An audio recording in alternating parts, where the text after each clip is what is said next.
Hi, welcome to Healing Humanity. My name is Dina, and I want to talk to you today about wealth and beauty. So, a lot of the things that we do in the world speak to our desire for wealth, and it speaks to our desire for beauty. Whether we're male or female, it doesn't matter. Um, and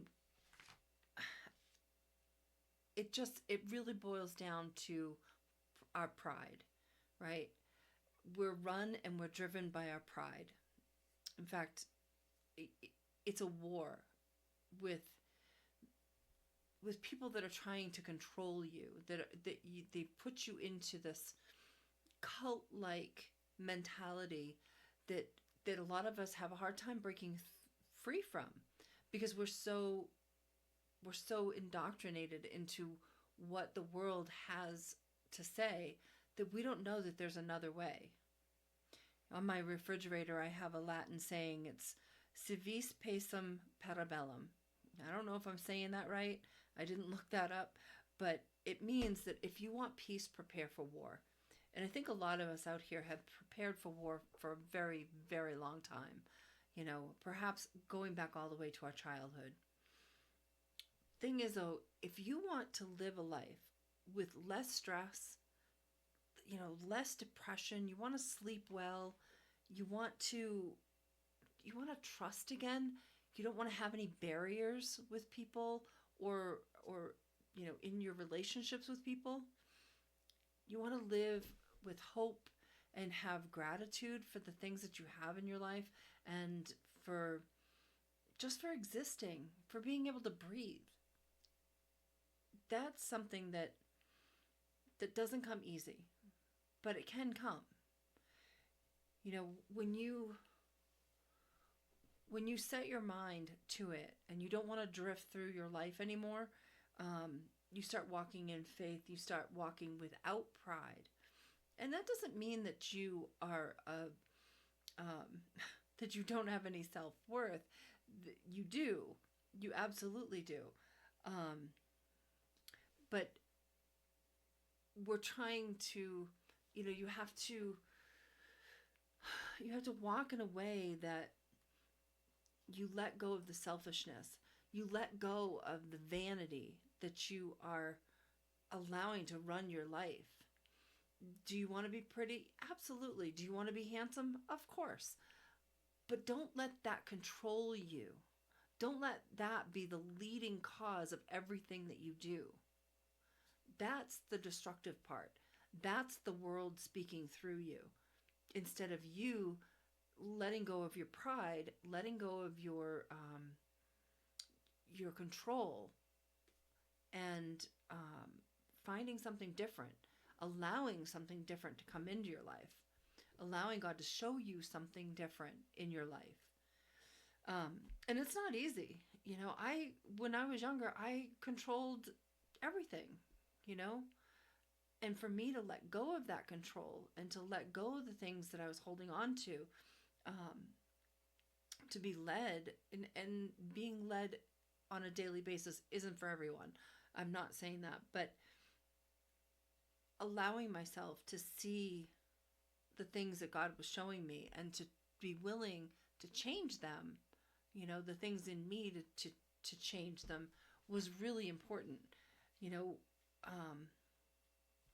there's a lot of people walking around in a great amount of pride, um, but they also have a lot of depression. They have relationship issues.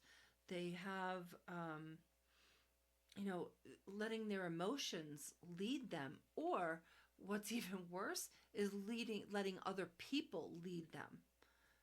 Do you seek advice from people? Sure, of course. Do you use people to guide your every move? Absolutely not. But that's happening. Even in my church that I attend, one person came to me and said, you know, almost as an apology, we serve kings here. And I thought, you got it all wrong. You got it all wrong. They may have everything in front of them, and they may have lived a fabulous life and built businesses, and their pockets, they have rich pockets, but their hearts are empty.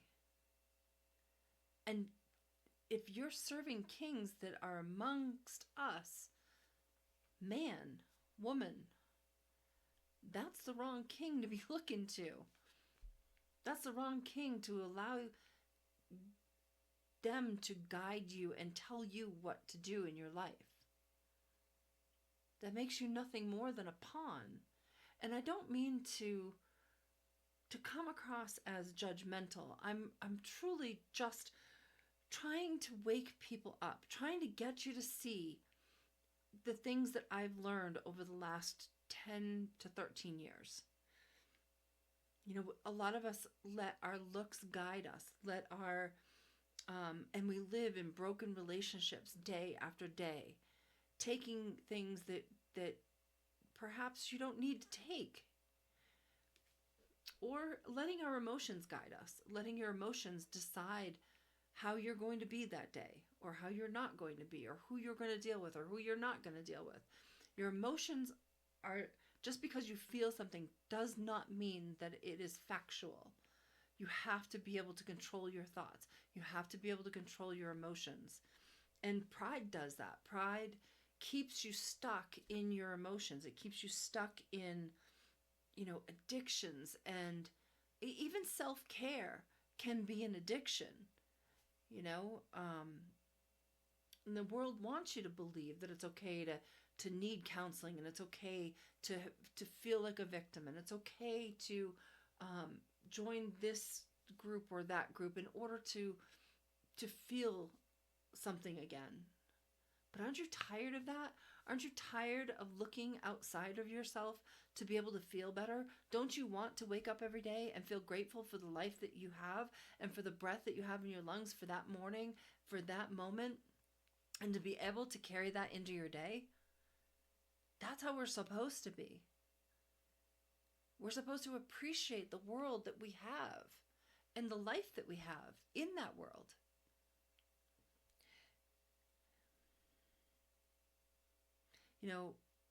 No amount of gold or Bitcoin or businesses is going to help in the end.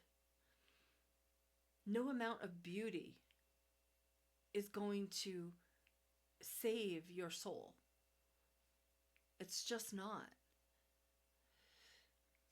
And I know that it's easy because,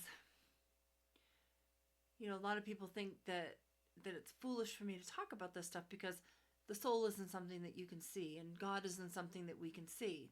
You're right. They're not. But I know from my experience that they are real. And that's why I'm here. That's why I'm talking to you. And as foolish as you may think it is, it's meaningful. And one day, perhaps you'll realize just how meaningful it is. But I hope it's not too late at that point. And I'm not trying to cause any kind of anxiousness in you or anything like that, but I just don't want you to get to the point where at the end times, you hear Jesus say, "I never knew you. Depart from me." I mean, wouldn't that be horrendous? That you built a fabulous life. You had everything that you wanted. You've been able to have beautiful relations, and you have great businesses, and you've amassed all this wealth. But at the end of the day, none of that is going to save you. None of it. We have people out here who are absolutely living with like a neurotic lifestyle, and they're anxious, they're depressed, they're insecure, and they live through their jealousies of other people. They can't seem to get past that. None of that is going to save you. You have to let go of your pride. You've got to let go of the things that the world tells you that you need to hold on to, because that's a lie. You know, like right now they're talking about um, sex and a lot of things on social media regarding that, stating that it's not sacred, and in fact it's it's not being treated sacred. It's not being treated as something that's intimate between two people. It's being used as a transactional between a man and a woman, or what have you. That it's a commodity, a performance, if you will, right? Like a sport. And sex is not a sport. It's something to be cherished. It's something to um, be honored, and it's supposed to be intimate between two people. And that's part of where the neuroticism comes from. The world is teaching us, or trying to change the narrative, trying to change the narrative for women, changing the way that men think, and you've been trained in a certain way to this point, and the only way to move forward and the only way to let go of your pride is to start questioning those things that you've been taught, to allow God and his people to guide you, to desire peace more than you desire any of these worldly goods. Desire peace, desire to sleep well every night, desire less stress in your life, desire greater self-worth, desire intimacy with people, and not just on a sexual level, but intimacy between yourself and another person. Even if it's just momentarily, for the moment, have a deep conversation, because so much nowadays is just so superficial. It's disgustingly superficial.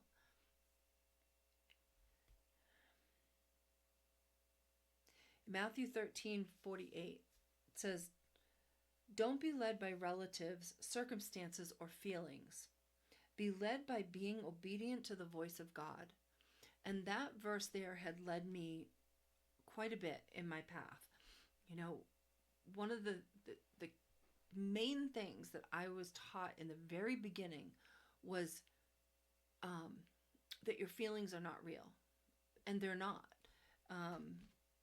Yes, you need to feel them. Yes, you need to go through them. But you don't have to allow them to lead you. Your mind has to start taking control instead of your emotions. And that, like I said, that was one of the things that I learned very early on. And by doing that and not allowing my feelings to lead me, it allowed my pride to dwindle more and more and more. It allowed my need to control things to dwindle. It allowed my any feelings that I had of vanity or selfishness or you know worldly addictions, depression, any of that. It allowed, when I started to control and monitor my feelings and assess them, right, and use the Bible to guide me as a tool, then life started to get way better, a lot less stressful. So that's what I want for you as well. I just don't want to see your pride not allow you to experience that everlasting life through Christ. And your pride will get you, "I never knew you," where your humility will actually give you that everlasting life.